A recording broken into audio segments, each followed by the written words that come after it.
Bonjour, je suis ici en live de chez LG pour vous présenter donc le fameux LG G3. Le voici, donc il est ici en version blanche. Donc il sera disponible, comme vous le savez, en plusieurs couleurs, en noir, blanc et donc doré. Il fait 5,5 pouces, comme on le sait, en Quad HD, donc 2560 par 1440, soit du 538 ppi, donc c'est assez énorme. Et donc au niveau de la taille, il est finalement pas si encombrant que ça, puisque si on le met à côté d'un Xperia Z2, on a donc finalement quasiment la même taille.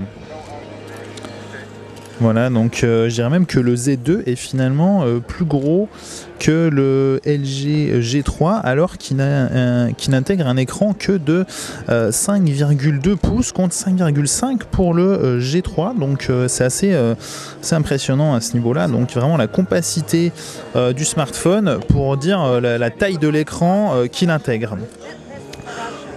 Au niveau des autres caractéristiques, donc en dehors de cet écran de 5,5 pouces qui est donc Quad HD, on repose sur Snapdragon 801 2,5 GHz. Donc là-dessus, c'est ce qu'on retrouve habituellement, comme par exemple aussi sur le Samsung Galaxy S5 ici. Voilà, on le découvre ici. Il fait aussi à peu près la même taille finalement que ce G3, mais avec un écran beaucoup plus petit, puisqu'on le voit ici, là. La bordure inférieure est plus petite, la bordure supérieure est beaucoup plus petite, et on a aussi des bords moins épais sur les côtés. Donc vraiment le LG G3 occupe largement mieux la surface avant que tous ces autres concurrents. Voilà, on voit ici aussi au niveau de l'épaisseur que le LG G3 se défend vraiment bien.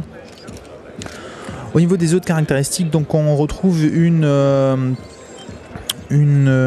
batterie de 3000 mAh. Donc là-dessus, on a par exemple le Z2 qui est à 3200, le HTC One M8 qui est à 2600 et donc le S5 qui est à 2008. Donc le LG G3 se situe à peu près entre tous ces smartphones, donc ça reste quand même vraiment pas mal. Quand on approche des 3000 mAh, c'est quand même vraiment bon.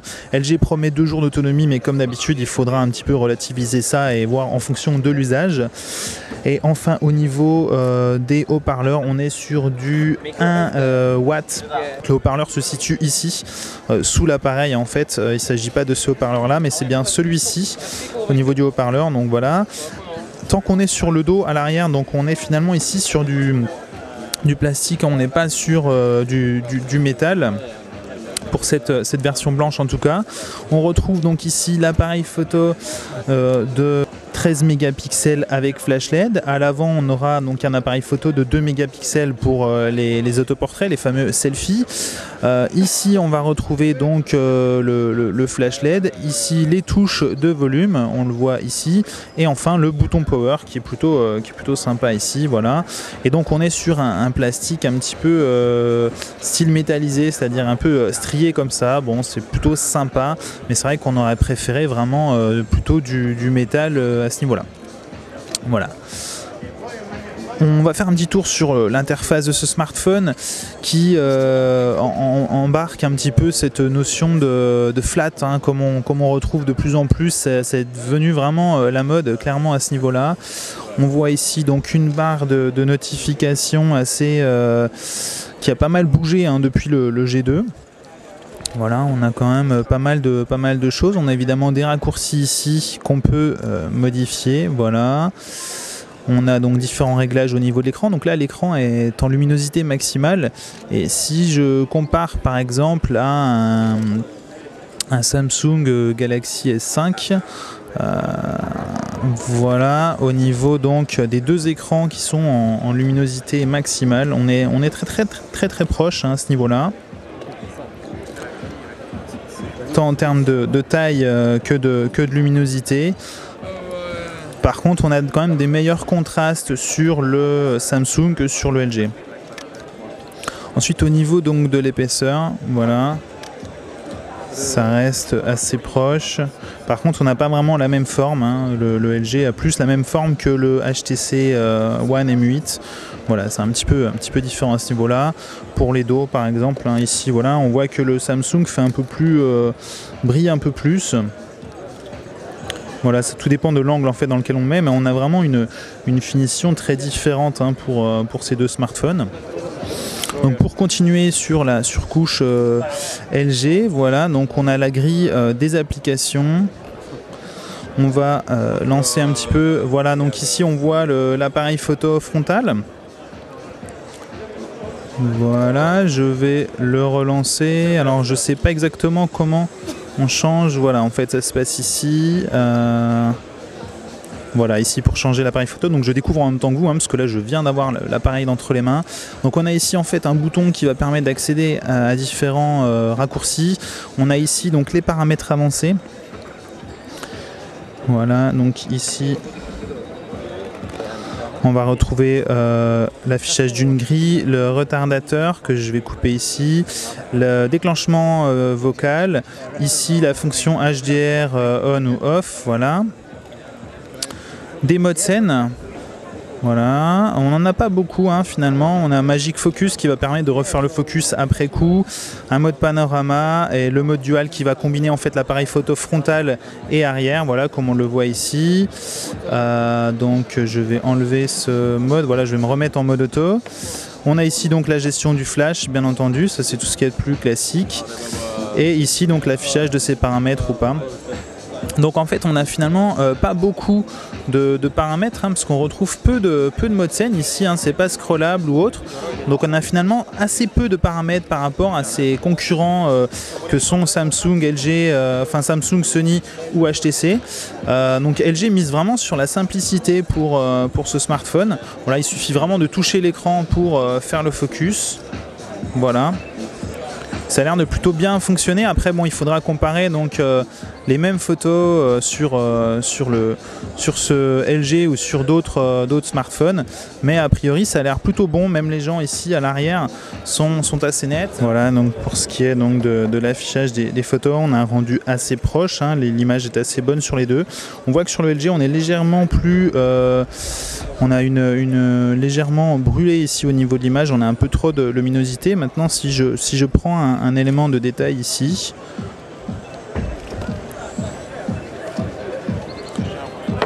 que je zoome à fond, voilà, on voit qu'on a globalement les mêmes niveaux de détail, mis à part que du côté du LG c'est un petit peu plus net que sur le Samsung, donc ça a l'air un petit peu supérieur hein, sur le LG par rapport au Samsung. Donc voilà, c'est vraiment une première impression, ça reste à confirmer, mais a priori l'appareil photo est vraiment pas mal sur ce LG.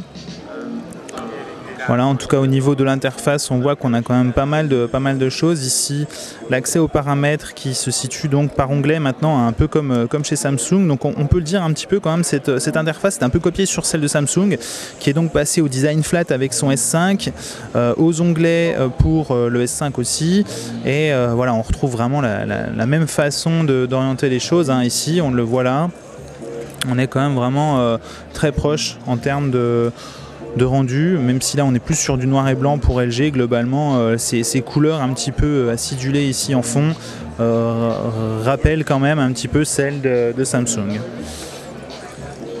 Alors là je vous présente donc la version dorée du LG G3 avec la petite flip cover qui va vous permettre en fait d'afficher donc du coup vos notifications, widgets, etc.